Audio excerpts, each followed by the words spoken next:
कहानी की शुरुआत में हम आवा नाम की एक 45 वर्षीय महिला को देखते हैं। वह अपनी बेटी के साथ एक शॉपिंग मॉल में खरीदारी कर रही है। दरअसल आज आवा की बेटी का जन्मदिन है और वह 18 साल की हो गई है। इसी वजह से माँ बेटी साथ में शॉपिंग करने आई है ताकि जन्मदिन अच्छे से मनाया जा सके। अचानक बेटी की नजर मॉल के बाहर जाती है और वह अपने बॉयफ्रेंड एड्रियन को देखती है। एड्रियन को देखकर वह बहुत खुश हो जाती है और उसे बाहर बुलाती है। एड्रियन को देखकर आवा अपनी बेटी से पूछती है, वो यहाँ क्या कर रहा है? तुमने तो कहा था कि तुमने इस लड़के से मिलना बंद कर दिया है, तो फिर वह यहाँ क्यों आया?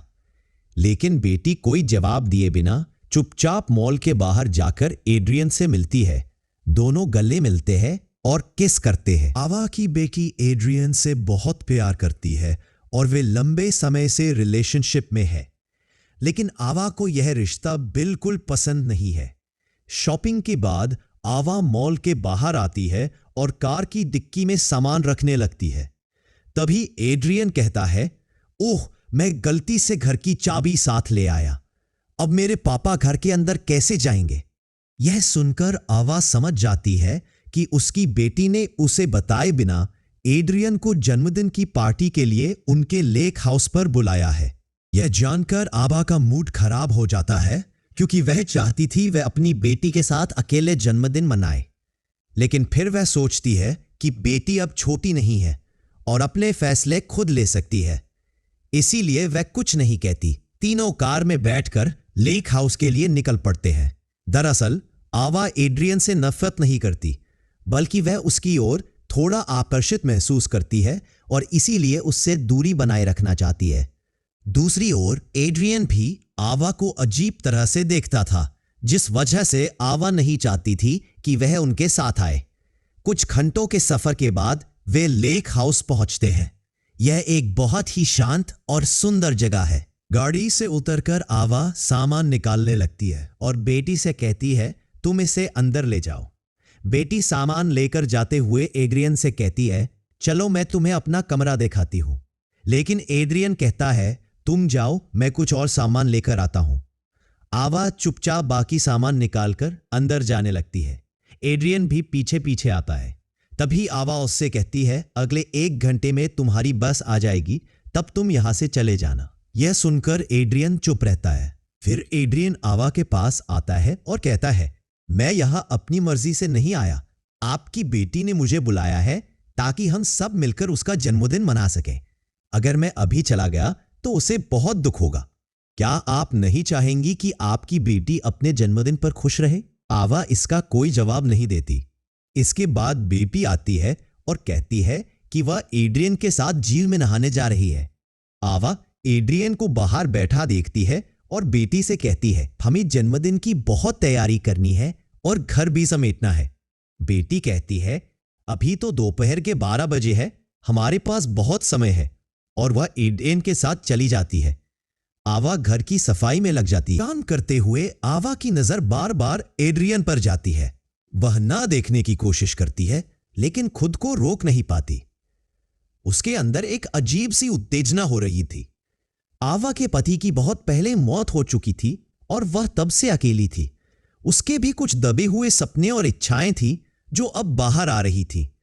आखिरकार आवा काम छोड़कर बाहर आती है और देखती है कि एड्रियन उसकी बेटी के साथ मजे कर रहा है। वह अपने स्कूल के दिनों को याद करती है। जब आवा घर साफ कर रही होती है तो उसे लगता है कि कोई उसके पीछे खड़ा है। वह मुड़कर देखती है तो एड्रियन खड़ा होता है। वह पूछती है, तुम यहां क्या कर रहे हो? एड्रियन कहता है, मैं सनस्क्रीन लेने आया हूं। आवा कहती है, तो ढूंढ लो। एड्रियन उसकी आंखों में देखते हुए धीरे धीरे उसके करीब आता है। आवा के शरीर में सिहरन दौड़ जाती है, लेकिन वो वहां से नहीं हटती क्योंकि वो खिंचाव महसूस कर रही थी। हालांकि वह खुद को संभालते हुए बाथरूम में भाग जाती है। फिर वह सनस्क्रीन लाकर एड्रियन को देती है और कहती है, तुम अब यहां से चले जाओ।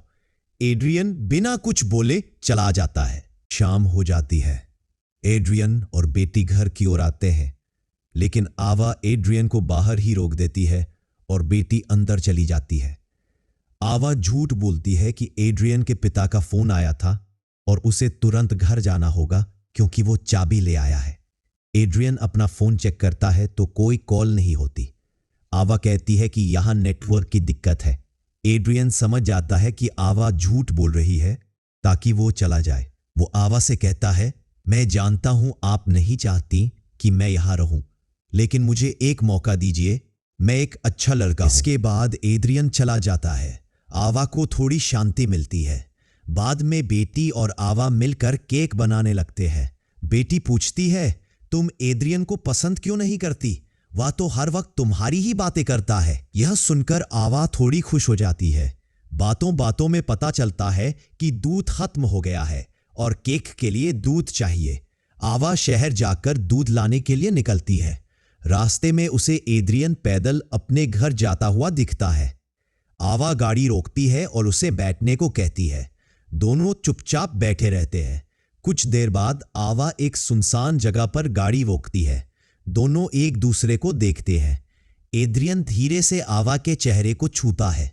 आवा खुद को रोक नहीं पाती और वे कार के अंदर करीब आ जाते हैं। लेकिन इसके बाद आवा की आंखों में खुशी नहीं बल्कि दुख और पछतावा होता है। वह न तो यह संबंध चाहती थी और न ही अपनी बेटी को धोखा देना। उसे लगता है कि उसने बहुत बड़ी गलती कर दी है। वह एड्रियन से साफ कह देती है कि वह यहां से चला जाए। एड्रियन चुपचाप गाड़ी से उतरकर चला जाता है। आवा दूध लेकर घर वापस आती है। वह देखती है कि घर की सजावट किसी ने खराब कर दी है। अंदर जाकर देखती है कि उसकी बेटी किचन के फर्श पर बैठकर रो रही है। बेटी बताती है कि एड्रियन ने मैसेज करके उससे ब्रेकअप कर लिया है और कहा है कि वह अब कभी उससे नहीं मिलेगा। बेटी रोते हुए कहती है, मां, तुम सही थी, एड्रियन अच्छा लड़का नहीं है। आज मेरे जन्मदिन पर वह मुझे छोड़कर चला गया। बेटी को नहीं पता था कि एड्रियन ने सिर्फ उसे ही नहीं छोड़ा बल्कि उसकी मां के साथ भी संबंध बनाया और फिर दोनों को छोड़कर चला गया।